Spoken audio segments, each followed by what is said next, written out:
capítulo 16, verso 33.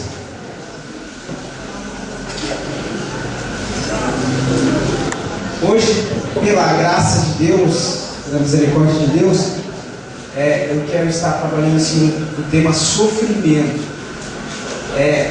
Na realidade, nós às vezes até entendemos em partes, em teoria, a questão do sofrimento, mas de uma maneira, como os estudiosos costumam chamar de epistêmica, ou seja, de uma maneira prática.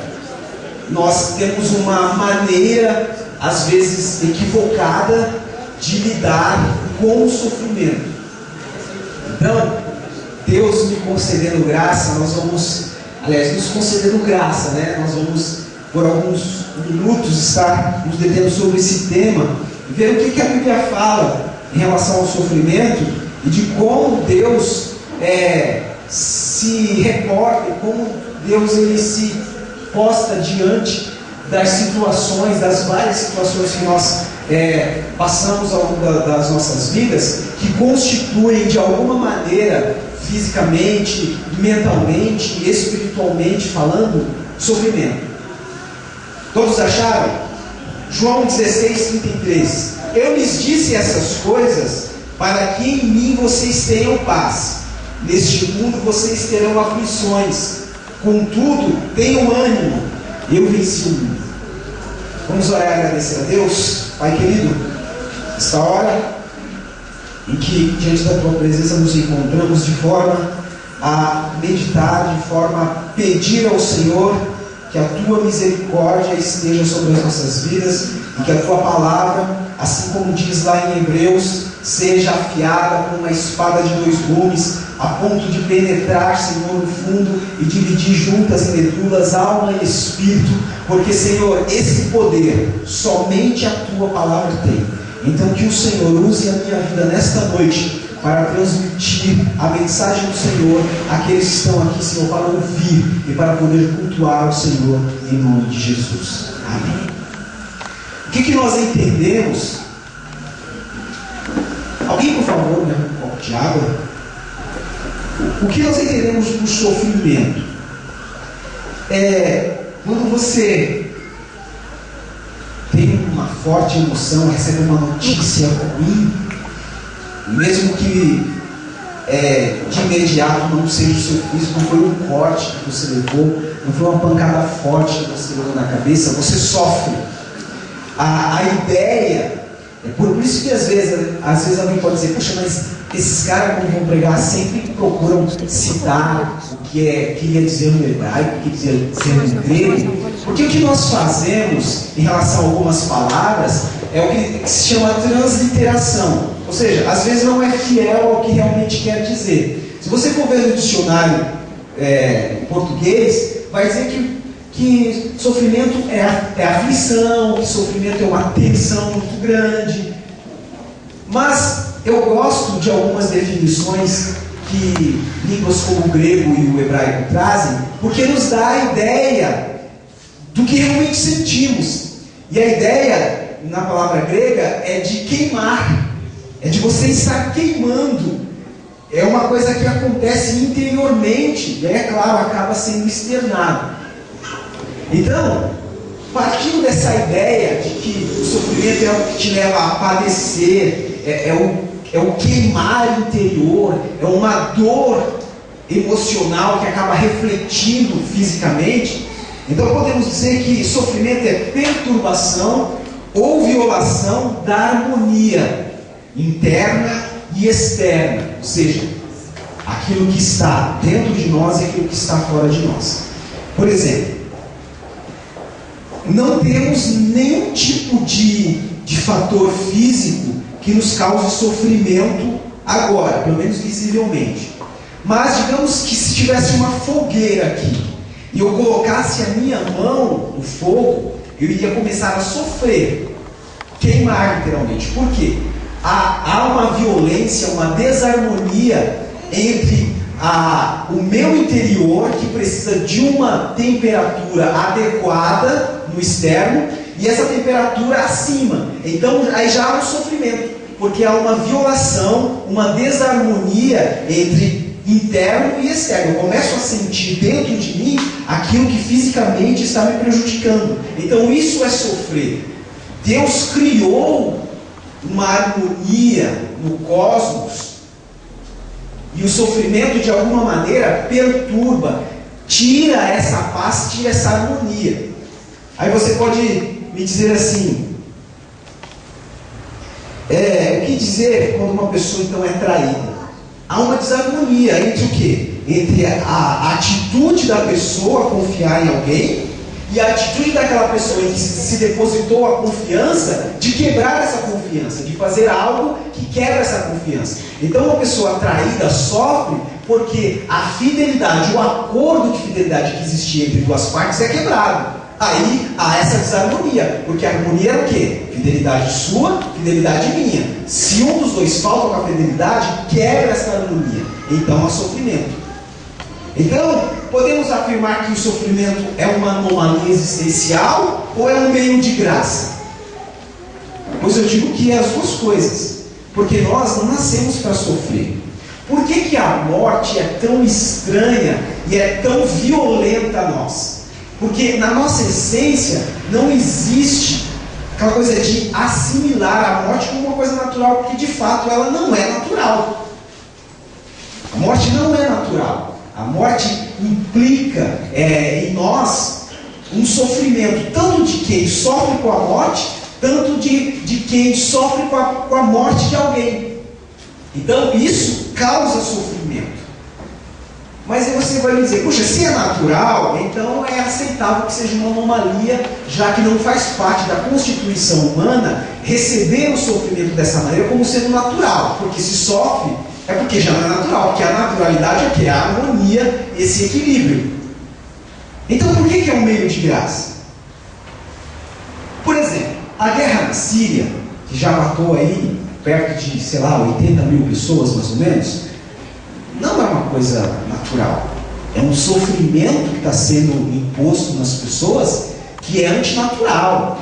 Morrer já não é natural, mas morrer por atacado, então, é uma coisa que causa um sentimento de absurdo nas pessoas. Mas quando alguém sofre porque está sendo imposto sobre ele uma disciplina para que ele cresça, para que ele se desenvolva, então há graça nesse sofrimento. Hoje, é claro, não se usa mais as palmadas, mas eu tenho certeza que as palmadas que eu levei do meu pai e da minha mãe, elas surtiram um efeito muito positivo para mim hoje. Foi uma medida disciplinar que me ensinou algo. Então, da mesma forma que o sofrimento pode ser uma anomalia, ele pode ser um meio de graça. Presta atenção nisso. O estupro é um dos atos que se impõe sofrimento mais hediondos que existe. Eu posso classificar o estupro como o mais hediondo dos crimes. Porque presta atenção, o sexo foi feito foi inventado, desenvolvido por Deus para que fosse praticado entre duas pessoas de maneira consensual. Ele só tem o seu verdadeiro propósito se for feito dessa maneira. Então, quando isso é feito sem que uma das partes não concorda, então isso é um ato de violência que provoca sofrimento. Mas, se uma mulher estuprada, ela fica grávida, essa gravidez é graça, porque a vida é graça concedida por Deus.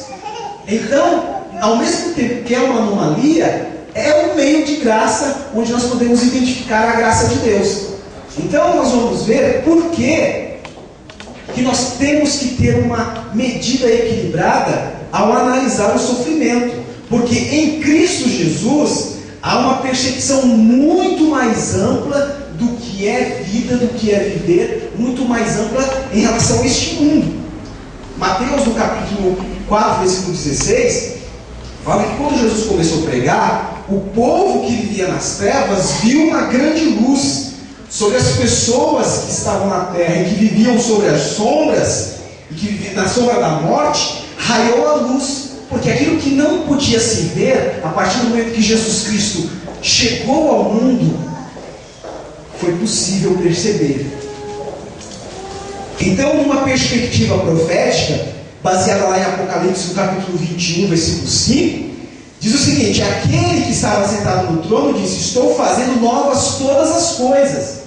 É aquela ideia de que a partir do momento que eu me converto, é uma nova realidade, mesmo que não em toda a sua plenitude, mas já é uma nova realidade. Então, de maneira profética, eu já entendo, comecei a caminhar com Cristo, aquela realidade vai se transformando a cada dia, de maneira que quando se der por completo, eu vou me ver livre do sofrimento.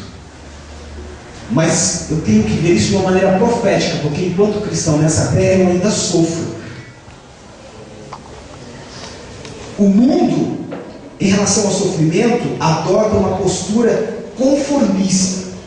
Sabe aquela frase daquele desenho: ô vida, ô céus, ô dia, ô vida? É uma postura, um sentimento, um pensamento conformista. De que vai ficar se queixando da própria sorte. Romanos 12:2 diz que nós não podemos nos moldar aos costumes deste mundo, mas temos que nos transformar pelo que? Renovação da nossa mente, para que possamos experimentar qual é a boa, perfeita e agradável vontade de Deus. Você pode dizer: mas eu ainda não entendi essa ideia de ser duas coisas tão antagônicas. Tem um paradoxo aí. É anomalia, mas é um meio de graça. Romanos capítulo 8, 28 diz que todas as coisas, todos os tipos de coisas cooperam para o bem daqueles que amam a Deus e dos que foram chamados de acordo com o seu propósito. Então, peraí, se eu me converti, é uma nova realidade, mas Deus ainda permite que o sofrimento continue acontecendo na minha vida. Opa, Ele não deixou que isso acontecesse por acaso. Deus não perde o controle das coisas. Deus não deixa uma coisa: eu esqueci, deixei passar. Não. Então há um propósito para que, mesmo depois de convertidos, mesmo depois de entregar a nossa vida para Cristo, ainda nós soframos, continuemos a sofrer. Então há um propósito nessa questão do sofrimento, pelo fato do cristão ainda sofrer. João capítulo 9, versículo 13 diz: disse Jesus: nem ele, nem seus pais pecaram, mas isso aconteceu para que a obra de Deus se manifestasse na vida dele. Um cego chegou perante Jesus e os discípulos começaram a pensar, porque segundo a tradição judaica, quando alguém estava enfermo, acontecia alguma desgraça porque ele tinha pecado. Essa era a ideia. Então, quando viram aquele homem cego, perguntaram: mas Jesus, por que esse cara é cego? Foi ele que pecou? Foram os pais dele que pecaram? Aí Jesus: nem ele pecou, nem os pais dele, mas isso aconteceu para que nele fosse manifestada a glória de Deus. Então Deus tem propósito para que em alguns momentos das nossas vidas venhamos a sofrer. Não é sempre, não é em todas as circunstâncias. Aí nós vamos ver quais são essas circunstâncias que podemos sofrer porque Deus permite, ou quando é realmente alguma atitude, ou isso tem a ver com a nossa responsabilidade. Eu quero falar hoje sobre 3 aspectos do sofrimento. O primeiro deles, Romanos 5:12. Portanto, da mesma forma como o pecado entrou no mundo por um homem, e pelo pecado a morte, assim também a morte veio a todos os homens, porque todos eles pecaram. O primeiro aspecto aqui é do sofrimento como uma consequência. Ou seja, então, se é uma consequência, então houve uma ação que trouxe um estímulo, que a reação foi o sofrimento. Isso, em primeira instância, acontece na queda de Adão, do que se chama o pecado original. Romanos 8:22 diz: sabemos que toda a natureza criada geme até agora como em dores de parto. Ou seja, então por que nós sofremos? Sofremos por conta da atitude da humanidade. A Bíblia vai dizer que por um homem entrou o pecado no mundo, da mesma forma, através de um homem, os pecados são sanados. Então, através dessa atitude de Adão, que o pecado entrou no mundo, então houve uma consequência em toda a natureza. Por isso é que nós vamos entender porque existem animais peçonhentos, aranhas, escorpiões, cobras. Porque existem animais carnívoros, os leões, hienas, o tigre, o leopardo, a onça. Por que existem ervas daninhas? Tem uma erva daninha chamada tiririca, não sei se alguém aqui conhece, talvez conheça com outro nome. Mas é uma planta que é mesmo tiririca. Ela, quando você planta alguma coisa, ela nasce e ela geralmente é pequena, mas as raízes dela vão se emaranhando e se entranhando com a da outra planta. Então é difícil, é como o joio, é difícil você tirar aquela tiririca sem não arrancar uma planta. Então o ideal é deixar a planta crescer, como diz a Bíblia, deixa crescer, depois que ela está firme e forte, próximo da colheita, aí vai e arranca aquela praga. Então, essas coisas, essas pragas, elas acontecem por conta da queda do homem. Toda a criação, a natureza sofreu com essa atitude. Como eu disse, havia harmonia, é uma questão de harmonia. Então havia harmonia entre o ser humano e a natureza, e todo o cosmos criado. Quando o homem pecou, ele imprimiu uma violência que tirou essa harmonia. Então trouxe o quê? Sofrimento. E a Bíblia diz que a natureza aguarda até hoje, porque a remissão não é só em relação ao ser humano. A natureza também espera de Deus para que, juntamente com essa transformação da humanidade, que ficará livre do pecado, se isso acontecer, a natureza obviamente entrará nessa questão e não estará sujeita a essa violência que ela sofre e que ela clama hoje. Por exemplo, as catástrofes naturais, as enchentes, os tsunamis, as secas.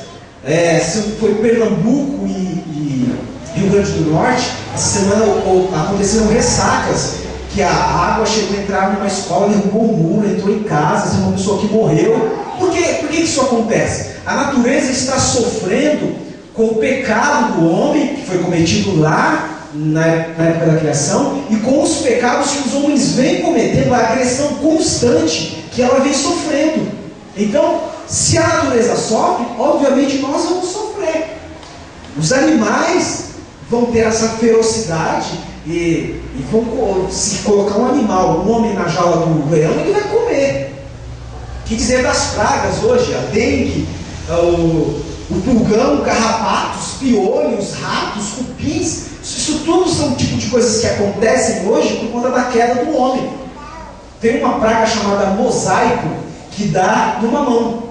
Então, quando vocês verem aquela folha do mamão, que ela está meio encruada, meio encolhida, meio distorcida, e aparecem umas manchas no mamão, aquilo é uma praga que impede que o mamão se desenvolva com qualidade.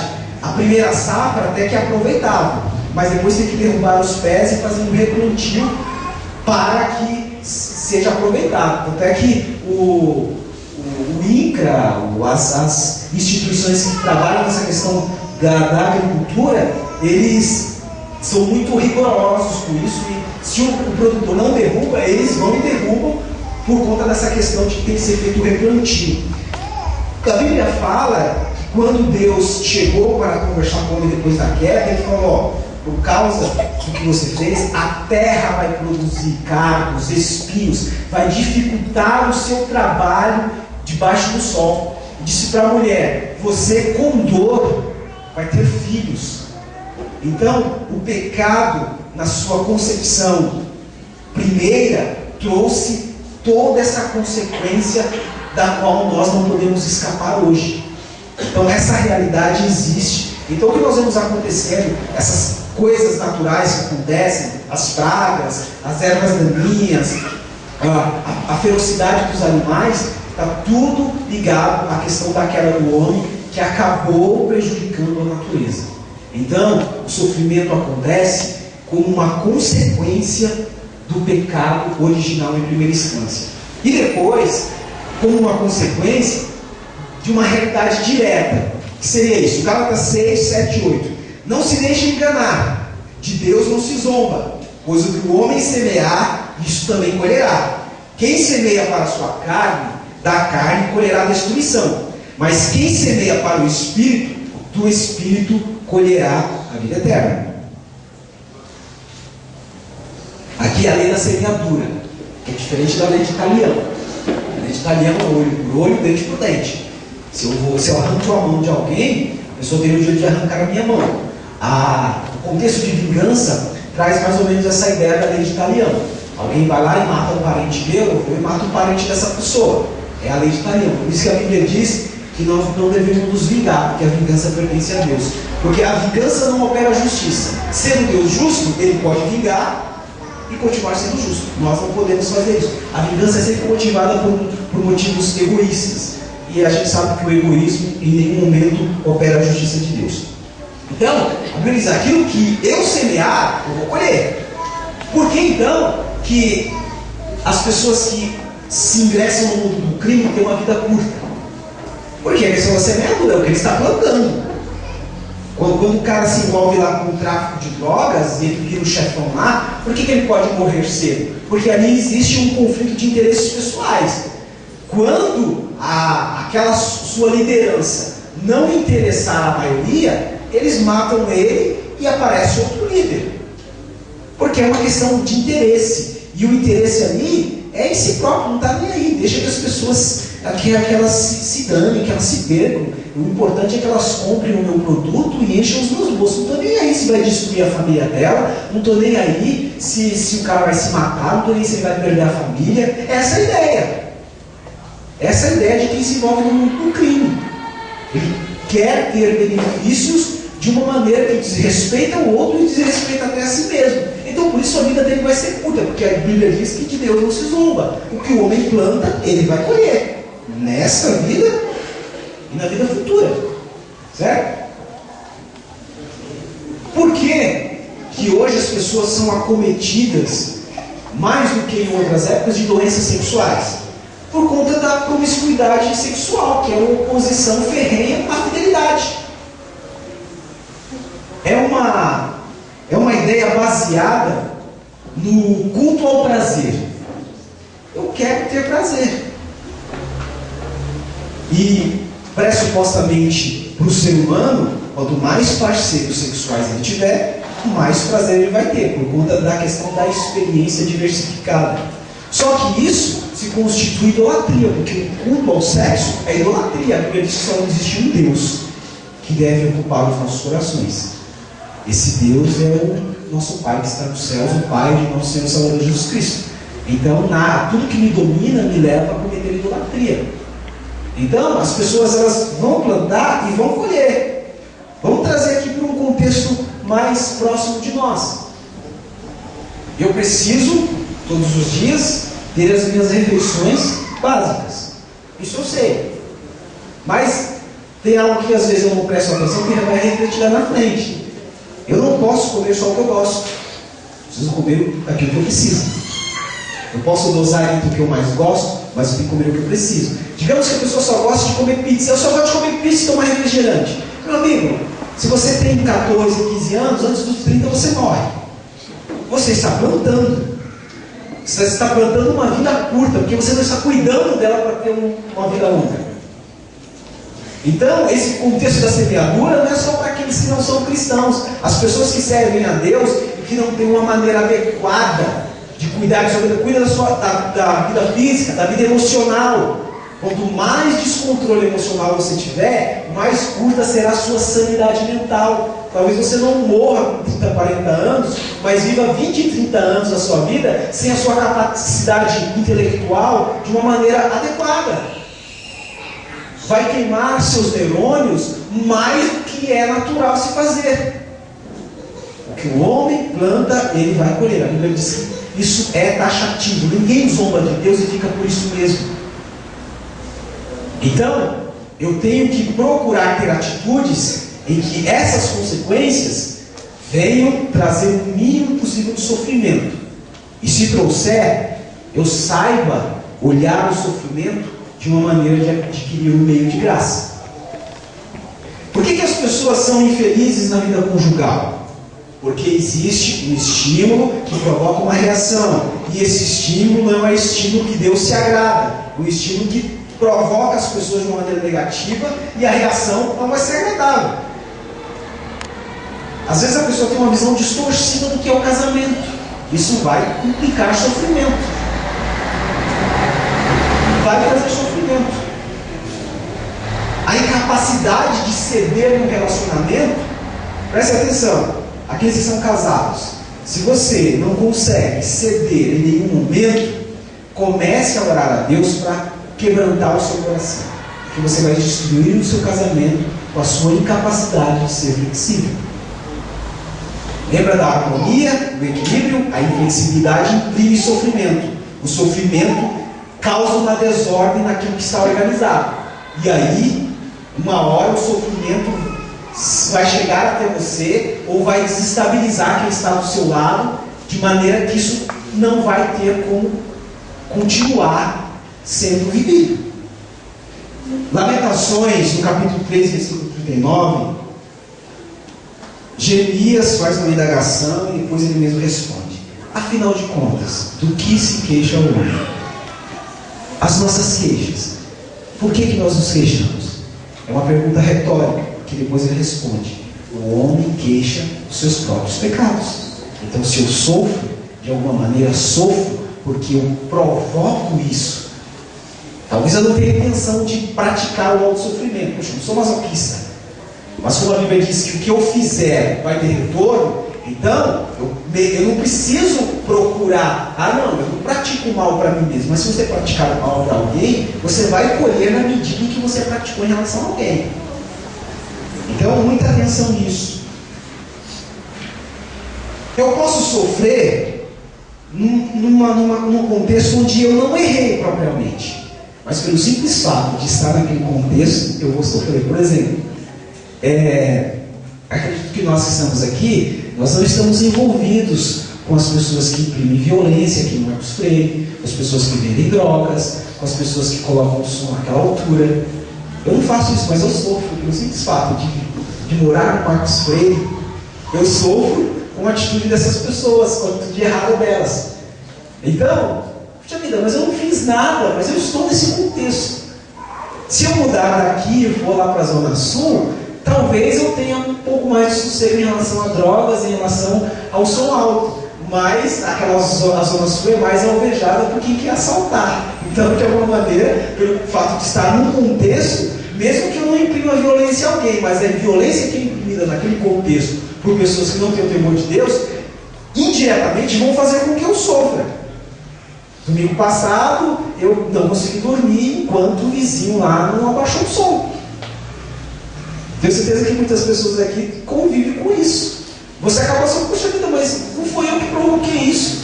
Mas você está num contexto que é comum e que existem pessoas que não têm o temor de Deus, e isso vai acontecer. Outra coisa, não foi você não, Carol. Eu vizinho do outro lado. Tem um outro contexto onde eu necessariamente não peco, mas acabo sofrendo. Esse contexto é o que? O corpo de Cristo. Preste atenção. A ideia de corpo em Cristo é o cabeça. Se eu corto meu dedo, o corpo todo vai sentir. Então, mesmo que eu não tenha pecado, mas se um irmão na fé pecou, traz uma consequência espiritual que me faz sofrer. Exemplo: Deus quer abençoar grandemente a CBP. Aí tem o contexto de Acã lá. Aí tem uma pessoa no nosso meio que está insistentemente em um ato pecaminoso, ele não se arrepende, as pessoas conversam com ele não deixa de fazer. De alguma maneira, a CBP, no contexto geral, vai sofrer, porque é a ideia de corpo. Puxa vida, mas Deus, não estou. Eu confessei, eu estou tendo acompanhamento espiritual.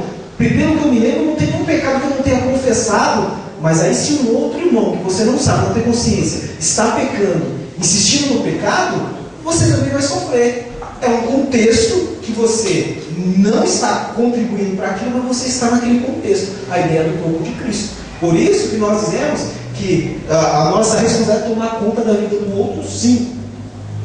Tomar conta, porque o que te prejudica, prejudica a mim também. Porque quando você conquista alguma coisa, eu estou muito feliz porque você conquistou, vou lá te abraçar. Então, quando há o contrário, isso também me afeta. Então, por isso que a ideia do discipulado é essa: tomarmos conta uns dos outros. Pode acontecer também, como eu já disse, nos relacionamentos. Em casa, eu sofro porque tento ensinar o meu filho, mas ele não aprende. O que dirá da mãe que, puxa vida, faz de tudo pelo filho e o filho cai no mundo das drogas? Quer dizer, ela fez tudo o que podia, ensinou o filho a caminhar, trilhar os caminhos certos, mas ele resolveu. Puxa vida, ela vai sofrer. E às vezes vai até achar que falhou em alguma coisa, porque o filho desandou a fazer coisas que ela jamais ensinou. Mas ela vai sofrer, porque faz parte do contexto dela. Segundo lugar, o segundo aspecto do sofrimento é como o sofrimento visto como uma disciplina. 1 Timóteo, capítulo 1, versículo 7. Deus não nos deu o espírito de covardia, mas de poder, de amor e de equilíbrio. Se formos definir o Evangelho de Cristo, todas as implicações, ações, pensamentos, em uma palavra, é equilíbrio. Porque Deus, quando criou a humanidade sem pecado, criou ela equilibrada em personalidade, em temperamentos e em ações. Não existia uma forma predatória de lidar com a natureza, porque era equilibrado. Era a questão, a sustentabilidade foi Deus que criou, não é ideia do homem moderno. O comércio de frutos não existia, porque era de acordo com a necessidade. Não precisava comprar um fruto. Aí a gente tem a ideia de que o capitalismo é uma coisa literalmente deste mundo. Deus jamais teve a intenção de que tivéssemos uma moeda de troca, uma concepção original. Depois que o pecado entrou, aí desestabilizou tudo. E é isso que nós vamos ver numa questão da história, de como ela acontece. A ideia é que a coisa piora a cada dia, porque o pecado vai tomando conta da humanidade e vai agredindo cada vez mais as pessoas e a natureza. Então a ideia é de equilíbrio. Ideia de equilíbrio na questão do desafio. Filipenses, versículo 3, 12, diz assim: não que eu já tenha obtido tudo isso ou tenha sido aperfeiçoado, mas prossigo para alcançá-lo, pois para isso também fui alcançado por Cristo. Irmãos, não penso que eu mesmo já o tenha alcançado, mas uma coisa faço, esquecendo-me das coisas que ficaram para trás, avançando para a questão adiante. Se eu quero avançar, eu vou ter que passar os obstáculos, eu vou ter que vencer os desafios. Então, o sofrimento, eu tenho essa percepção, eu sofro quando eu tenho a ideia de desafio de me superar na vida espiritual, por exemplo. Porque cá entre nós, para quem já tem o hábito, ou porque gosta, ou porque estuda numa área onde a Bíblia é objeto de estudo, é mais tranquilo. Mas para você pegar a Bíblia e estabelecer um projeto de ler a Bíblia durante um ano, quando você chega na genealogia dizendo que fulano gerou fulano, ciclano e ciclano gerou beltrano, e aquela coisa, você já fica meio tonto só na leitura. Já tem um sofrimento aí implícito, porque é desagradável em alguma circunstância a leitura. Então, como que eu faço para que isso se torne agradável e eu supra essa necessidade? Eu vou ter que ler. Vou ter que ler. A ideia do café, que eu não posso ficar sem tomar. Mas para poder mostrar que eu tenho domínio, eu vou sentir a dor de cabeça, eu vou ficar tonto, mas mostrar que eu é que tenho o controle. Eu é que vou nutrir de uma maneira adequada e suprir essas minhas necessidades. Então eu vou imprimir aí um certo sofrimento. Vai me causar um certo mal. Por exemplo, na oração. É claro que para que eu sofra, ou pelo menos tenha esse privilégio de sofrer, a minha oração tem que ser totalmente fora do contexto da maioria de nós. Nós oramos no aconchego do nosso lar, sentados, entendeu? Mas isso é coisa de 10, 15 minutos. Agora, as pessoas que têm o hábito de orar uma hora e meia, que é quando ele vai entrar no quesito de como se deve orar, ou uma hora acaba sendo pouco, então quando você levanta, a rótula do joelho está doendo. Não sei se você tem uma ideia, eu tenho uma tia, ela é católica, mas todo mundo vê que ela tem calo no joelho. do tempo que ela fica ajoelhada, rezando. Entendeu? Imprime um sofrimento que é um desafio que tem a ser vencido. Ou quer dizer também na sua vida pessoal. Eu engordei 8 quilos depois que eu me casei. Claro que também não cresci porque eu era muito magro, era magrelo mesmo. Mas eu preciso ter uma dieta de exercícios para que eu não venha ultrapassar o meu IMC e começar a ficar em pecado em relação à minha saúde física. Então eu tenho que imprimir exercício. Agora, preste atenção, você está lá na sua casa, está estudando, sentado, no seu sofá lá, com o notebook, puxa, isso é muito bom. Agora pensar que quando der 5h30, eu tenho que colocar o meu calção, colocar minha camiseta e sair lá do Jardim Alice, ir até o X encontrar a Rita e depois vir andando com ela, isso causa algum desconforto. As pernas começam a doer, você sente um pouco de fadiga, mas é preciso que esse sofrimento aconteça para que haja um aperfeiçoamento físico e esse desenvolvimento para a minha saúde física. Então, eu vou sofrer, não vai ter jeito. As mulheres aí que querem ficar em dia com a balança, vai ter que imprimir uma rotina lá na academia mais do que você estaria disposto a fazer. E dói, viu? Depois que você passa das 50 abdominais, o músculo da barriga começa a contrair e dói muito. Mas eu tenho que permitir que esse sofrimento, que é uma maneira de disciplinar o meu corpo. Para quem come desordenadamente, o desafio é fechar a boca, vai sentir fome. Vai ter que fazer uma redução de estômago psíquica, não vai ser de fato, mas ele vai ter que fechar a boca para poder imprimir uma dieta que está o desafiando a ter uma saúde adequada. O sofrimento como disciplina nos é imposto numa questão de organização. 1 Coríntios 14:40. Mas tudo deve ser feito com decência e ordem. Deus, quando criou este mundo, Ele estabeleceu a ordem do caos. A Bíblia diz que a terra era sem forma e vazia, então era caos total, não tinha organização. Mas quando Deus disse, haja luz, quando fez separação entre a luz e as trevas, quando criou os mares, quando criou o firmamento, as estrelas do céu, Ele colocou ordem. Mesmo neste mundo caído, a gente consegue perceber a ordem acontecendo.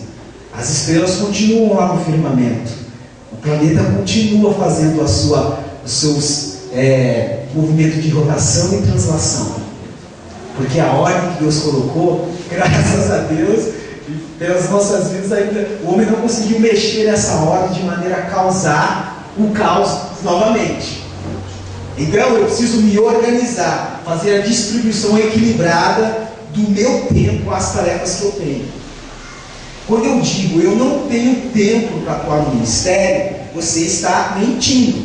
Quando você diz eu não tenho tempo para dedicar ao meu filho, porque eu estudo, trabalho, você está mentindo. Quando você diz que não tem tempo para sair com a sua esposa, para tirar férias uma vez por ano, você está mentindo. Quando você diz que o seu trabalho toma todo o seu tempo, você não consegue fazer mais nada, você está mentindo. Por quê? O tempo que nós temos foi um talento que Deus nos deu para adequar as nossas tarefas. Ou eu estou sem noção organizacional, ou estou fazendo mais do que eu estou capacitado por Deus para fazer. Das duas, uma.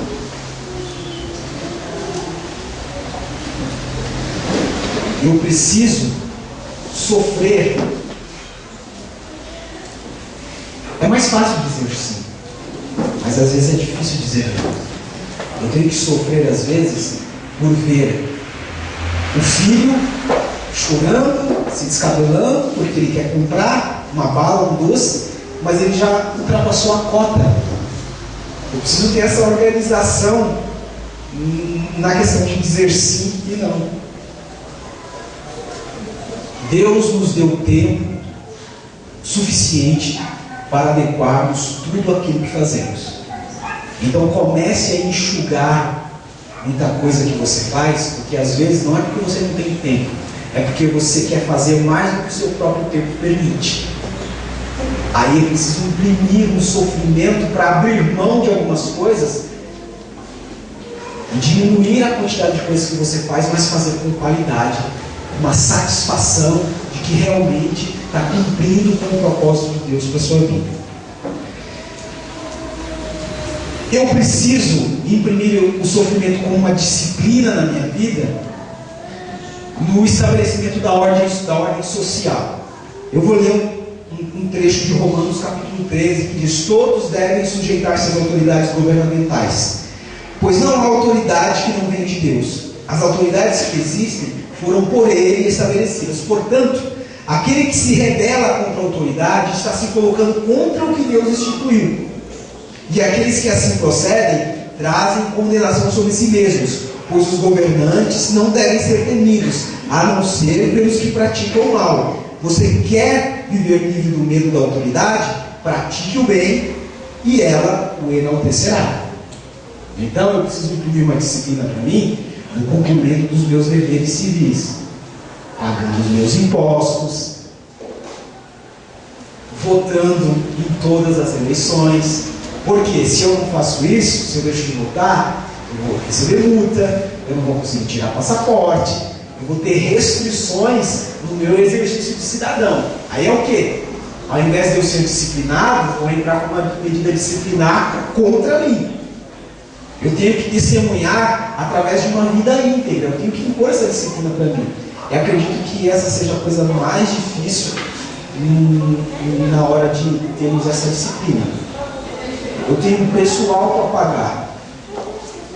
Por exemplo, se eu quero realmente agradar a Deus, eu vou comprar produtos que estejam dentro da legalidade. Eu não vou comprar produto pirata. Os produtos dentro da legalidade custam mais caro.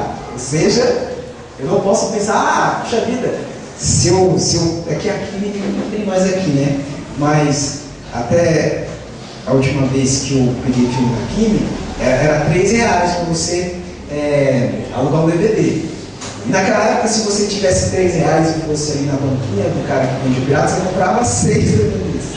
Era 50 centavos cada um. Entendeu? Puxa, mas é muito mais fácil. Mas na hora de sofrer por amor a Cristo nessa questão de autodisciplina, eu tenho que aumentar esse sofrimento. Porque este mundo ele é corrupto. E se eu caio na corrupção da facilidade, eu estou deixando, eu vou trazer outro tipo de sofrimento para a minha vida.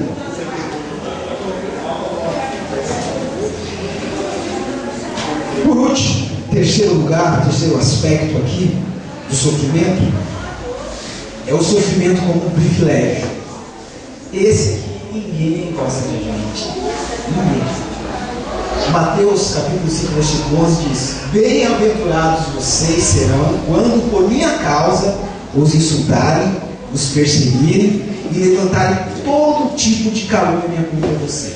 Olha só o que Jesus está dizendo. Quando alguém imprimir algum tipo de sofrimento na sua vida, porque você me ama, porque você faz a minha vontade, então você é feliz. Então você é feliz, então isso é um privilégio. Sofrer por amor a Cristo é um privilégio. Por que é um privilégio? Primeiro, por conta da complementaridade da graça. Filipenses capítulo 1, versículo 29 diz: pois a vocês foi dado o privilégio não de apenas crer em Cristo, mas também de sofrer por Ele. Seria incoerente eu caminhar com Cristo e viver só as alegrias, as conquistas. Porque o sofrer por Cristo faz parte do discipulado. O que é o discipulado? É você fazer aquilo que o Mestre Jesus faz. Então Jesus foi e curou o cego. Glória a Deus. Jesus foi e ressuscitou lá o filho da viúva de Naim. Glória a Deus. Jesus foi e curou os 10 leprosos, mesmo que só um tenha vindo a falecer. Glória a Deus. Mas Jesus também morreu na cruz por mim e por você. Glória a Deus por isso. Então, se eu sou discípulo de Jesus, eu vou fazer as coisas que Ele fez, então eu vou operar milagres no poder do Espírito de Deus, mas também vou padecer, vou sofrer assim como Cristo padeceu. É isso que Paulo quer dizer quando nós temos o privilégio de crer em Cristo e receber os benefícios, mas também de padecer com Ele, ou seja, nos mesmos sofrimentos. Que é o que ele vai dizer: se você quer vir após mim, tome, negue a si mesmo, tome a cada dia a sua cruz, assim como ele carregou uma cruz, vocês também vão carregar uma cruz e me sigam. Então, o sofrimento é em meio de graça. Porque Paulo vai dizer que ele agradece e louva a Deus pelo sofrimento. O sofrimento também é um termômetro da graça. Quanto mais eu sofro, então mais graça de Deus eu vou alcançar. Gênesis capítulo 45, versículo 5, tem um desfecho lá do encontro de José com seus irmãos. E ele diz assim: agora não se aflijam nem se recriminem por terem me vendido para cá, pois foi para salvar vidas que Deus me enviou adiante de vocês. José entendeu que o fato de ter sido vendido pelos seus irmãos e passar tudo que ele passou como escravo não foi uma coisa ruim, pelo contrário. Ele se sentiu privilegiado por Deus, porque todo aquele sofrimento que ele teve resultou no fato de milhares de vidas serem salvas, porque a fome estava assolando aquela região. Então olha só que coisa profunda na percepção de José. Vocês não precisam se sentir culpados. Eu não vou castigar vocês por vocês terem me vendido e me imprimido todo aquele sofrimento, porque havia uma vontade de Deus, um propósito de Deus. Se eu não tivesse passado por tudo aquilo e chegado até aqui, todos nós hoje estaríamos mortos por conta da fome. Então havia um propósito de Deus maior. Então ele entendeu que em tudo aquilo que ele sofreu havia graça de Deus. Graça de Deus para com a vida dele, que o exaltou depois. Graça de Deus para com a vida dos seus familiares que não morreram de fome. E graça de Deus para com a vida de todos os habitantes do Egito, que também não morreram de fome. Passaram por aqueles 7 anos de fome e eles não pereceram, porque José havia sido guiado por Deus a estocar tantos e tantos alimentos. Então eu vejo aqui a disciplina de Deus um aspecto corretivo. Que se vocês prestarem atenção, José, antes de ser levado ao Egito, ele se achava o cara. Ele era o preferido do pai, porque era filho da mulher que Jacó amou por toda a vida. Então ele tinha a preferência do pai. O pai fazia questão de presenteá-lo mais do que os outros irmãos. José se achava um cara. Então havia uma correção a fazer no caráter dele para que ele chegasse aonde Deus queria que ele chegasse. Então Deus permitiu que ele sofresse. E o sofrimento ali não foi maldade de Deus, muito pelo contrário, foi graça de Deus para levar a uma postura aperfeiçoada. Deus também age de uma maneira preventiva na questão do sofrimento, que é o caso de Jó. Mas Jó não pecou. Jó não pecou, e mesmo depois de ser provado, ele não pecou. Mas ali era um sofrimento preventivo da parte de Deus, para que, não é que Deus não tinha certeza, Deus é conhecido, sabia que Jó não iria negá-lo, mas Deus queria mostrar para o próprio Jó a capacidade que ele tinha de ser fiel a Deus. Então o sofrimento não é porque Deus não sabe. Mas se Deus sabe que eu não vou negar o que eu vou fazer, então por que ele me imprime o sofrimento? Para que eu entenda, para que eu saiba que eu posso chegar além do que no momento eu estou achando que posso. Deus nos mostra que podemos ir mais além. Então Deus age de uma maneira preventiva. E pode acontecer também de uma maneira contensiva. No caso do apóstolo Paulo, que por 3 vezes pediu para que Deus tirasse. Ele não esclarece o que é, mas diz que era ouvido da parte do diabo para o esbofetear. E Jesus falou: não, eu não vou tirar esse mal de você, porque a minha graça te passa, porque o poder de Deus se aperfeiçoa na fraqueza. Então, pelo que tudo indica, Paulo ficou o resto da vida sofrendo com aquele mal, porque Deus não quis tirar.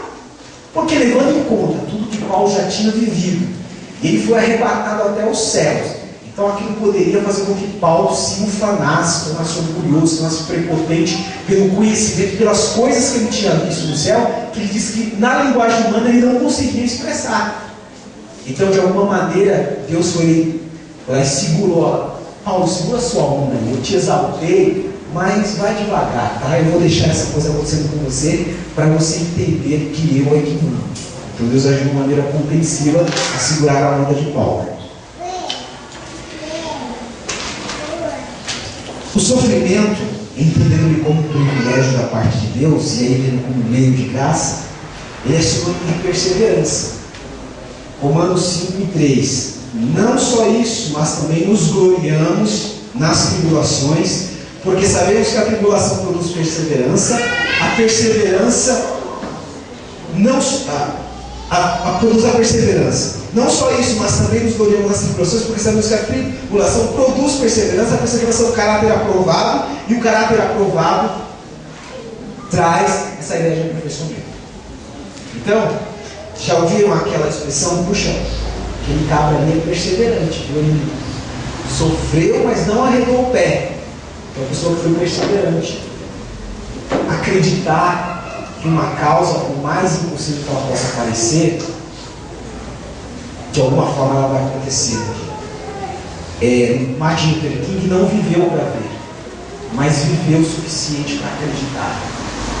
Ele tinha um sonho de que um dia todas as pessoas, independente de cor, independente de qualquer coisa, elas estariam unidas. E isso aconteceu anos depois. A perseverança é acreditar que mesmo que eu não viva, mas que pessoas que testemunharam da minha perseverança vão viver isso. Então o Martin Luther King ele não perseverou porque ele morreu antes, não. Ele acreditou antes mesmo da coisa acontecer. Perseverança, quando se olha para um relacionamento totalmente destruído e aí não desiste. Puxa, mas eu já lutei com todas as minhas coisas, já fiz tudo que eu podia fazer, mas mesmo assim continua persistindo e acreditando. E aí nós vivemos para ver relacionamentos restaurados por Deus. Temos um exemplo de restauração de relacionamento entre Paulo e João Marcos. João Marcos foi o pivô da briga entre Paulo e Barnabé. Eles tinham ido para uma certa cidade, e aí quando a perseguição começou, João Marcos deu no pé, deixou Paulo e Barnabé lá segurando a banca sozinho e foi embora. Aí depois de uma outra viagem, Barnabé queria levar João Marcos, que era sobrinho dele. Aí Paulo falou, não, esse cara não vai comigo não. Ele deixou a gente na mão antes, ele não vai não. A ponto de alguns dizerem que Paulo e Barnabé saíram no braço. E eles se separaram por causa de João Marcos. Mas quando Paulo escreve a Timóteo lá, quando ele está preso em Roma, ele fala, me mandem João Marcos, porque ele me é útil na obra de Deus. Então percebemos que houve uma reconciliação entre Paulo e João Marcos.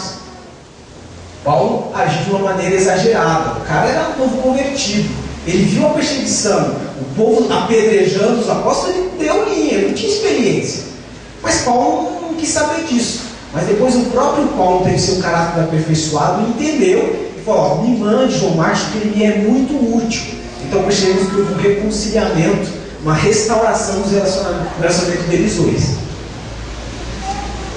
Perseverança no sentido espiritual. Nós cantamos a música baseada no trecho de Abacuque, capítulo 3, que fala que ainda que a figueira não floresça, mesmo que não haja fruto na videira, mesmo assim eu me alegrarei e exultarei no Deus da minha salvação.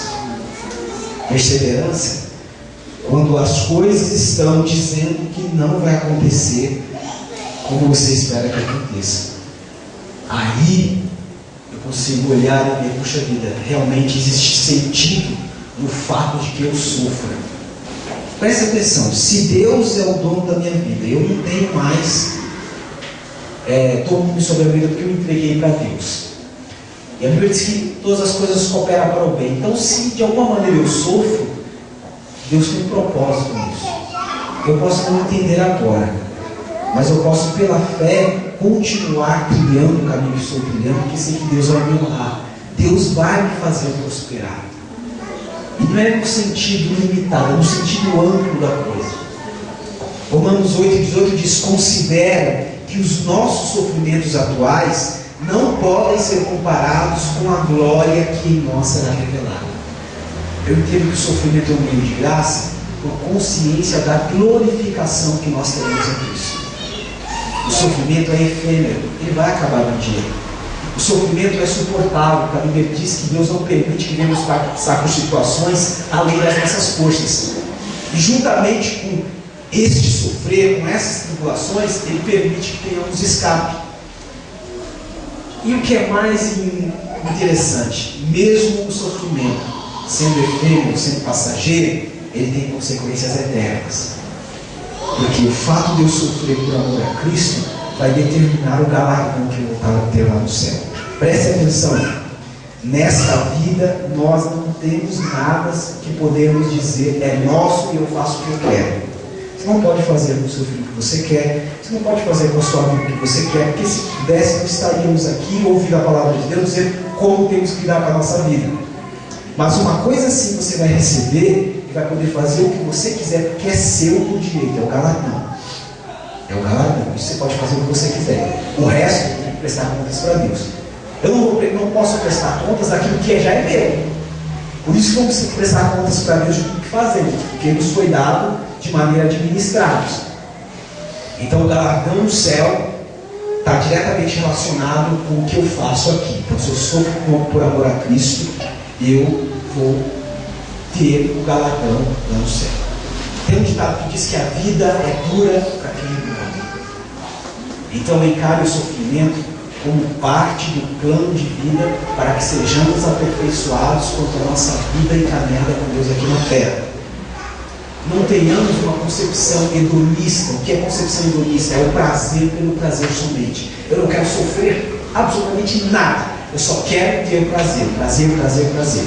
E hoje nós vemos uma realidade que existem crentes hedonistas. Eu corro para a igreja porque quero a cura, eu corro à igreja porque quero a prosperidade.